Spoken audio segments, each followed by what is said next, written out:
When Chaplin settled in Switzerland in 1953, a lot of this footage was in Cannes in the United States, still in Hollywood at his studios.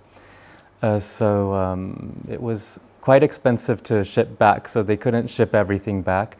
And these are some examples of some of the cans that were brought back to Europe and then were at his home in Switzerland, and that we now have as part of the Chaplin archives. And another part of the footage is footage that was shot while he lived in Switzerland. Oona, his wife, took many home movies of him clowning around the garden or with the children. So some of the footage is from that as well. It's all private archives. The only footage that we acquired later from this series is the visit to the Chaplin studios in 1953 with Raleigh Totherow and Catherine Reed. And that we acquired on eBay a few years ago and restored with the help of Lobster Films and the San Francisco Silent Film Festival.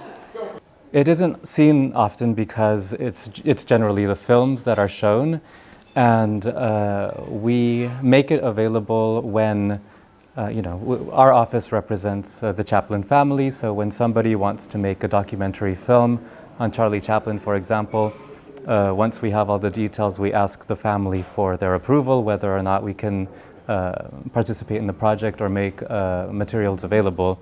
And if they say yes, then we send time-coded versions of these files. So that's the kind of, those are the kinds of people that see this footage, apart from us at the office. And so it's kind of a rare treat to watch it on the big screen. And this is kind of the perfect opportunity for it because so many people here know Chaplin's work in general and have seen a lot of his films, and so this is kind of the place to be able to surprise people with some rare footage. He was always so very much in control in his films, and here we get to see a lot more candid footage. He was, well, in some of the visitors to the studios, he's definitely acting and has, made a mise en scène with a little storyline. But in other footage, it was taken by other people, like the footage at the 5th Liberty Loan campaign, where someone's holding the camera out in the crowd, and he has no control of what's being filmed, and he's just being completely natural and. A very rarely seen Chaplin. And some of it's very fun too, because in that footage and also another one where he's being visited by a military man. One on the set of The Adventurer with General Hunter Liggett was his name. So in this one and also in the 5th Liberty Loan campaign, you actually see him put on his mustache, and you see him transform into the tramp character in front of your eyes. That's quite rare because, and he also takes it off, which is even more rare. You sort of see him put on his mustache and then take it off one by one, and that's something that's really sort of surprising. And you can see the metamorphosis of Chaplin into Charlot before your very eyes. I found it very moving. I think the program that they did on Sunday, where you saw like a series of archival footage, I thought that was very moving because it kind of showed an arc of his life. A lot of it was from 1917 at the Lone Star Studio, then how to make movies and outtakes from the construction of his studios and the very early days of his studios. And then you kind of progress through the decades with visitors coming up until the 1930 visit of Churchill.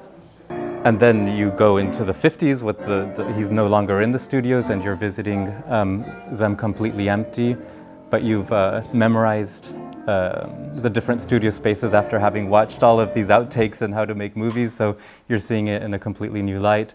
And then the Swiss years and everything. So yeah, it's quite moving to see all of that. But yeah, in general, I think Chaplin's work is still extremely moving today because a lot of issues in society are exactly the same today as they were then. it still speaks to so many people. I mean, number one, it's still funny. If when you watch a Chaplin film, and if you put a child in front of a Chaplin film or a 95-year-old, they're still going to start laughing. But you know, also when you look at modern times, and you know, Chaplin believed that machinery was supposed to help humans in our pursuit of happiness, and is that what machines are doing today? Is that what AI is doing? You know, it's still sort of the same questions.